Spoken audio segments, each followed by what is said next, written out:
Yes, I'm heading off to South Sudan to be the Deputy J5, which is the Deputy Planning Officer for the United Nations mission to South Sudan.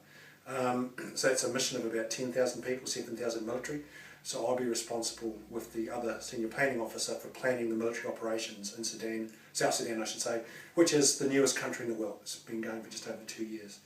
And we'll be there to make sure that we're providing a secure environment, so governance, the economy, the political environment is all growing and we allow it to flourish. But is this the first time you are undertaking this kind of expedition? No, I actually went in 2001. I deployed to East Timor as a plans officer for the battalion. So that was about 700 people. This one is going to be 7,000 people. But it's certainly the training I've had from the Army in my time in the Army, which includes leadership and strategic and operational planning. So I'm putting all those skills to good use on a military operation, but they're also skills I've used day to day in my CIO role. So I think the Army's actually given me a whole extra set of skills that you wouldn't normally get as a CIO, basically. Which leads me to the next question. How is this role of yours as a reserve officer helping you as a CIO and vice versa? I think my employees get more from me as a CIO for my Army stuff than the other way around. Certainly I can bring some IT expertise to the Army and provide that because I have a wide experience in enterprise computing, which I apply. But certainly I found in my civilian life, you don't tend to get formal training in operational and strategic planning or leadership in New Zealand. It tends to be a little bit hit and miss.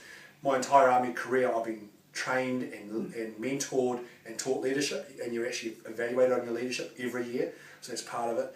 And since I was a junior officer, I've been trained continually in what we would call the appreciation process, the tactical, operational and strategic planning. And that culminated for me in actually going and teaching that in Canada to students from all around the world, because it's a key component of what we do on those large missions like I'm going to be going to in South Sudan. I think for all CIOs, some sort of sabbatical, some sort of moving sideways from your normal role into a different organisation or different culture is actually adds some real context and strength to your job. It's those mixed experiences that actually means as a CIO, especially if you're working around innovation and organisational change, that extra experience that you can actually garner can really help, as well as deep personal satisfaction. So there are all sorts of things that CIOs can look at. You know, can you work for a period of time in a sister organisation to the company that you work for?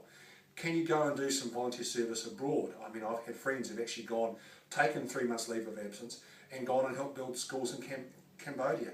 It's all about enriching you as a person, because in the end, the technical stuff is actually quite easy, but around the leadership and how you engage with other people, that's the challenge. So for instance, for me, going and working in the United Nations, I'm going to be working with people from 20, 30 plus different countries and cultures.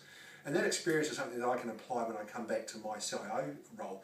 I've worked with that diversity and the challenges of that large bureaucratic organisation. So I think anything the CIO can do, and it's why academics do it, as far as a sabbatical, can only mean you add value when you come back to your organisation. So I think it's a great skill, great thing to do, adds value, and also and changes your outlook on life as well.